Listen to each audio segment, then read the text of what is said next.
Hello friends, and welcome to Little Giant Crafts. Now, after my last build, the large, extravagant wizard's house, I wanted to do something a little more simple, or at least something that wouldn't take quite as long. Thankfully, well, depending on how you look at it, thankfully, I've got many projects that are half started and not finished, so I thought I would take one of those and finish it for this video. Coincidentally, one of the half-built projects I've got laying around is a set of Warhammer-inspired orc walls, and the new edition of Kill Team is coming out very shortly. Actually, by the time you see this, it should already be out, and one of the things included in the box is a set of orc terrain. So if you'd like something similar without, buying the whole big box, you could do something like this. Now, if you read the title of this video, you'll notice that I mentioned this only takes 2 materials. Obviously, that doesn't include things like glue, tools, that sort of thing, but 2 primary components, and you can do more. But I thought it sounded nice and simple, which is good every once in a while after a big project. I think that's it. So let's build some orc walls.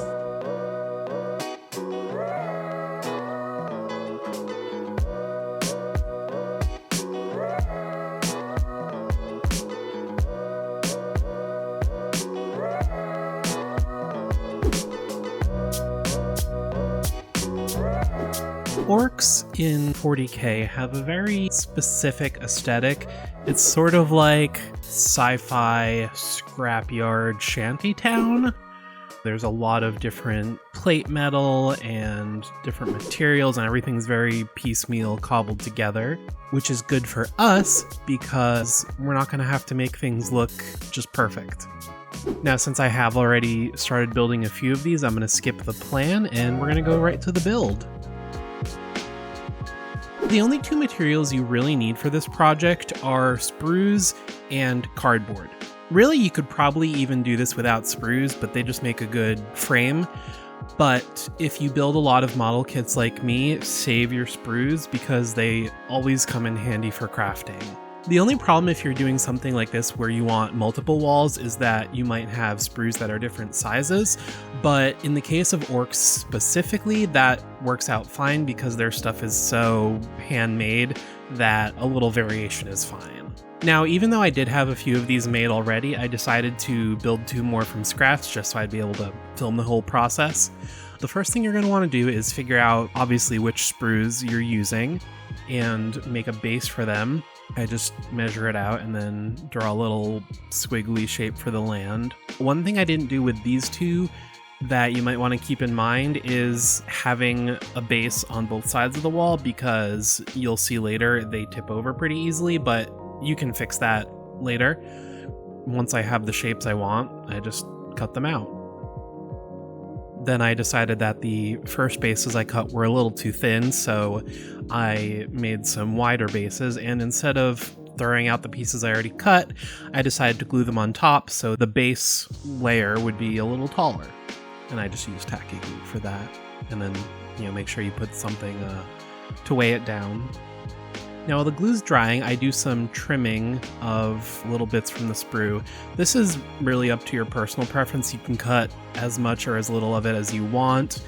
Mostly, I tried to get rid of the little tag bits that have like the numbers on it, or anything that was like way more curved than everything else. Try to keep it more angular. But again, this is totally just up to what you think looks good. Now, once I'm happy with the sprue, I just get some hot glue and glue it down onto the base. Once that's done, it's time for the fun part. So the more different kinds of cardboard you have, the better, but even if you just have, one type, you're going to want to just cut a bunch of different shaped squares. You can do different shapes too, like triangles. I'm not going to list shapes, but you know what they are. Just really try to get a variety of shapes and sizes, and again, because they're orcs, the less perfect the better. They're not sitting out there with, rulers and straight edges and measuring out perfect bits of metal. No, they're taking whatever scrap they can get their hands on and just welding it, which is good because then you don't have to worry about that sort of thing either. So once you have a variety of pieces cut, I just take the hot glue gun and I just start gluing them on. Now this is why it's a little better if you leave more of the sprue intact, because then it gives you more places to glue the cardboard on. But if you don't have as much space, you can just, glue the cardboard to other pieces of itself if you need to. Really just, play around, see what fits, what works where, and you really don't have to put too much thought into it because, the orcs sure didn't. Another thing that's good specifically, if you have it, is corrugated cardboard. I know you can also get, for crafting purposes, pre-corrugated paper. And once it gets painted up, it looks like corrugated metal. Think of the side of a shipping container, that sort of thing. It's just a really good material.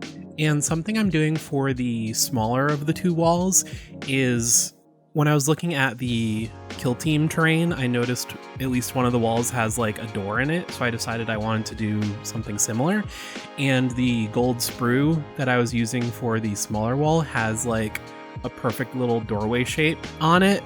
So I'm just leaving that part open for now and just putting all the cardboard around it, and you'll see I make a door for it later.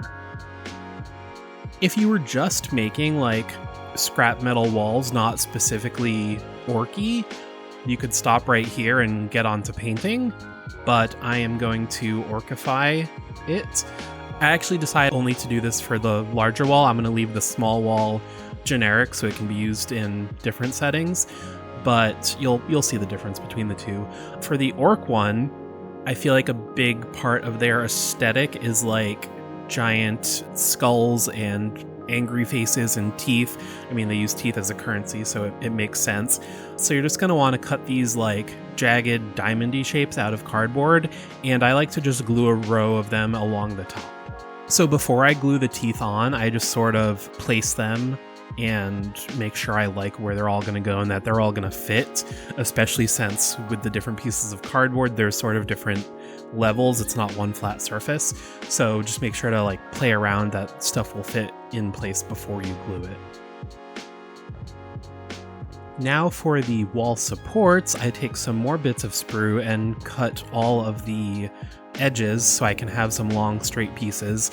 And again, you can leave these if you want little bits hanging off of them, or if you want to trim that all so it's just a straight piece, that's up to your taste. I left it not too much poking out, a little bumpy, sort of in the middle. And then I'm just sort of playing around, seeing what fits where. I also get out my metal files at this point and file off any of the words or numbers that are not printed on there, but they're raised so you can read them. I don't want that in the final product, so I just file those off. And then once I have a piece and I know where I want it, I just make a little mark on the wall and the ground, put a big old blob of hot glue in each of them, and stick the piece of sprue in. And there you have the supports. Once again, like everything else, don't make them look too nice. Don't have them all at the same angle. Don't have them all perfectly spaced.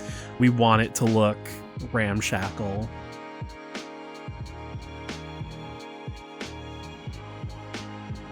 Now, like I was talking about earlier, I am building the door for this little wall. So first I just cut out a piece of cardboard, the shape of the doorway, and that is going to be the door itself. Then I just go through all the bits in my bits bin, so many B's, and I'm going for the kind of big metal bulkhead door you would see on a boat or a submarine, something of that nature.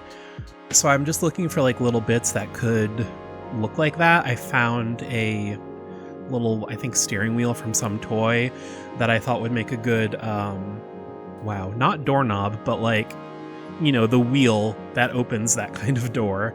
And then just some other bits, and I poke a hole so the steering wheel toy piece will fit through the cardboard, and then I just start gluing pieces onto there, and then I glued some little pieces to be hinges.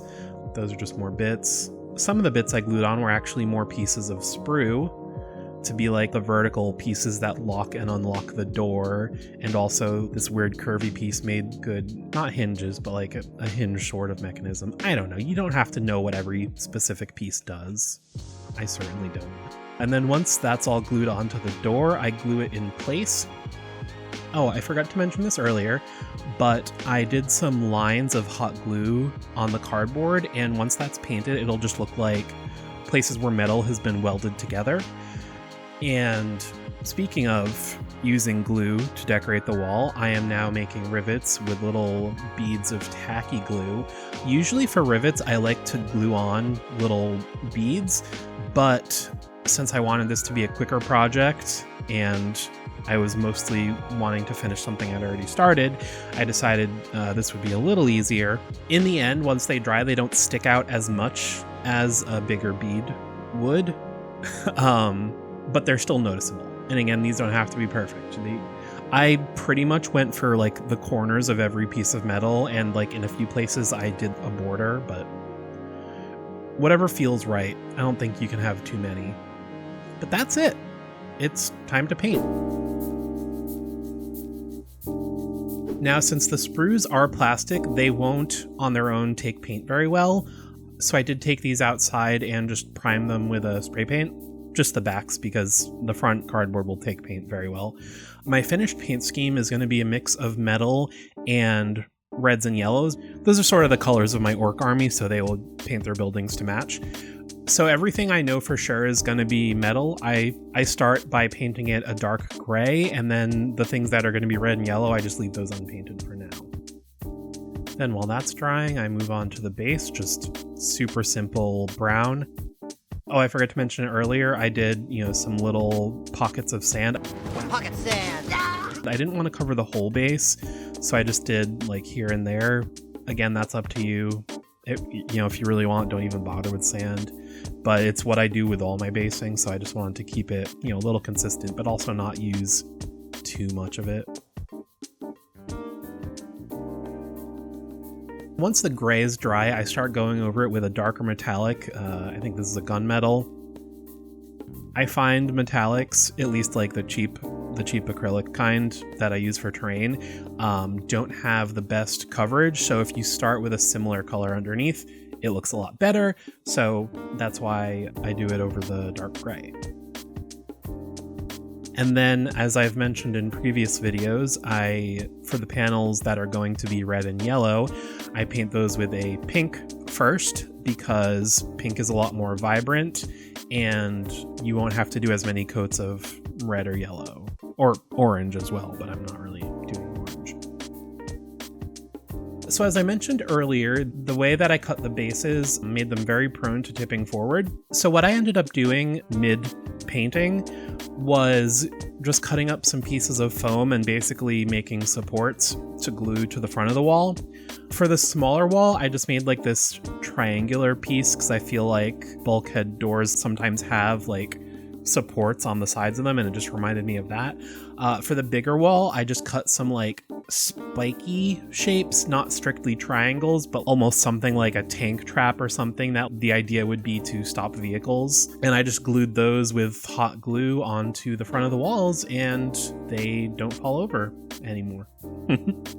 So once the pink is dry, I start going in with the red and yellow. I've just had this color scheme in mind for a while, like yellow body and red details, if that makes sense. Like most of it is yellow and then little bits are red. So all the metal panels are going to be yellow and all the teeth are going to be red. And then I don't do a ton, but I just add a few colored panels on the back as well, just to mix things up a little bit. Speaking of mixing things up a little bit, for the smaller wall, I know, like I said, I didn't want to orcify this one, so I decided it wouldn't be red and yellow, but the entirety of it being gunmetal was a little plain, so I decided to paint in a few panels with this brass or copper color.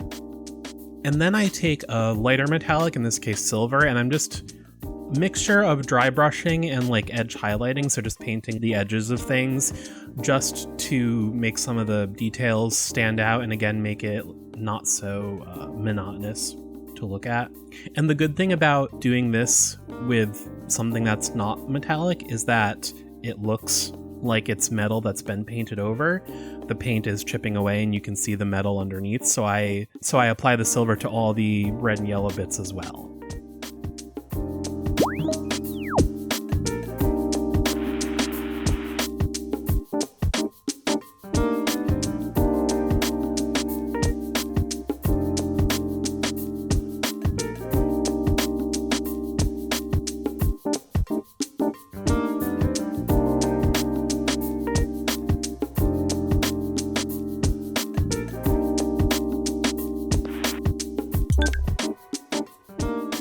Then I dry brush the sand a lighter brown color, the way I do with all my bases, but I decided that the parts of the base that didn't have sand looked a little plain, so I got my trusty bit of sponge, which is always great for painting textures, and I just put that same light brown on the sponge and then just sponge in the plain brown spots. So it still looks like there's a bit of texture there, even though it's not. Oh, another thing, if you see the piles of gold on the ground, those are little tubular beads that I have, and I just like to use those as shell casings or bullets. So in my mind, these are like piles of bullets that the orcs are putting there just to have them at hand. All right, so once all of that is done, it is time for rust. Obviously, the orcs are more interested in war than building upkeep, so their stuff gets pretty rusty. Now, this, like pretty much every other step, as I've mentioned, is up to your taste, how much or little rust you want to apply. I decided to go for like 40% rust, but the first thing I do is take a brown and just start stippling it all over. Stippling is when you like poke the thing you're painting instead of dragging the edge of the paintbrush, if that makes sense. I don't want it to look painted, but I'm sort of just getting random pieces of metal, and then anywhere you think water would collect, because that's what makes rust. So like dripping down from all the rivets, any crevices, that sort of thing. Just get messy with it. Oh, and then instead of rust on the copper bits, I get a light, like blue-green teal color, and just dry brush the edges of those, because then it looks sort of, is it rust? No, it's like, what, oxidization.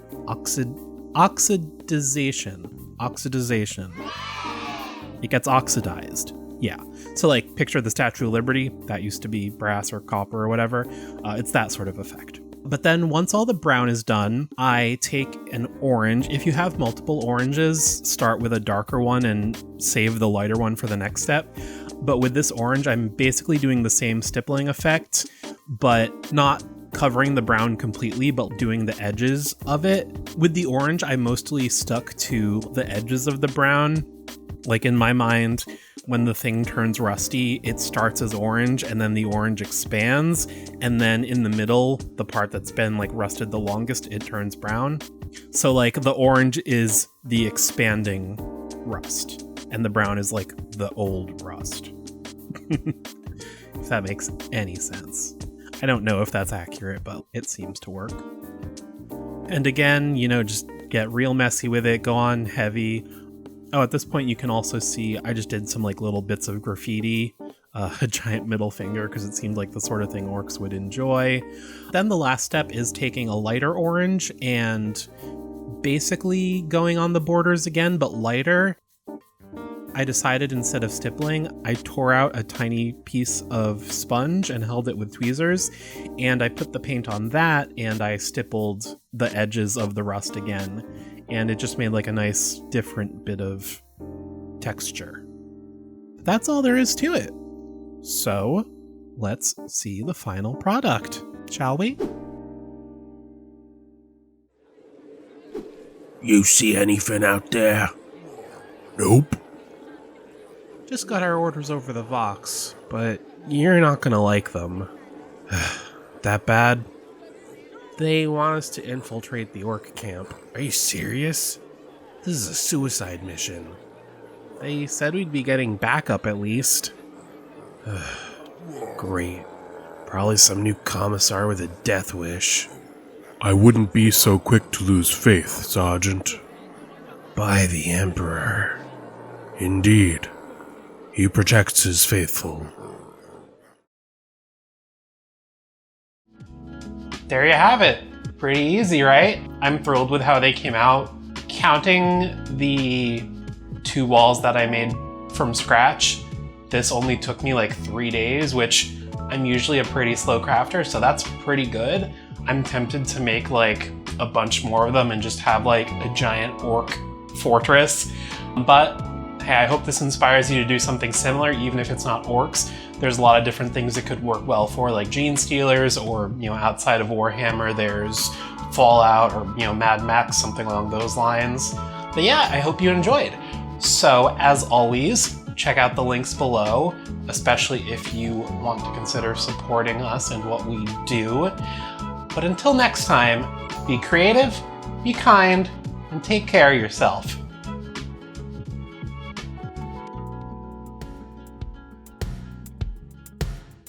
Now, are you good? I'm like trying to talk.